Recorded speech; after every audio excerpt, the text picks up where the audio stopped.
खेतवा बधरिया हो। जब बहेला पवन पुरवाई लेबे अमवा के पेड़ अंगड़ाई झूमे धाई के अकवरिया हो। मोर खेतवा बधरिया हो झूमे धाई के अकवरिया हो। मोर खेतवा बधरिया हो।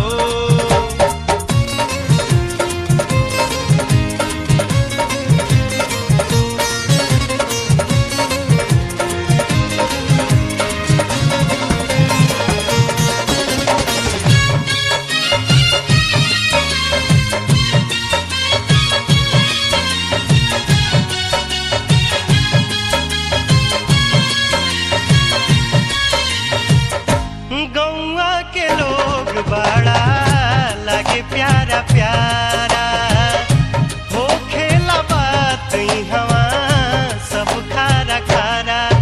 आपस में प्यार सब बाटे गजबे बहार यहाँ बाटे हो। शहर में कहाँ ऐसान मिली है नजारा। शहर में कहाँ ऐसान मिली है नजारा। हम भूले नहीं पाई लड़िकाई कबो गाई कबो बकरी चराई।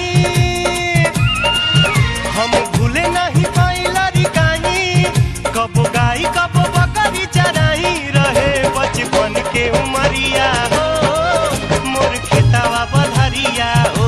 रहे बचपन के उमरिया हो मोर खेतवा बधरिया हो।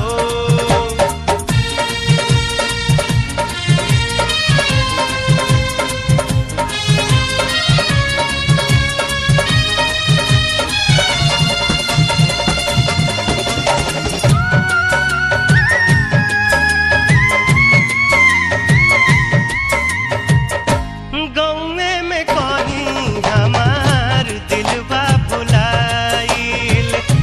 उखिया रहरिया में मने अझुराइल। सोहे मकई के खेतवा मचानी बटे छावल पुअरा के छानी हो। माटी वाला घर देखी मने आगराइल। माटी वाला घर देखी मने आगराइल। लोग रहे हलाई के मड़ैया बड़ा नीक लागे तलवा तलैया। लोग रहे हलाई के मड़ैया बड़ा नीक लागे तलवा तलैया। मलहवा मारे मछरिया।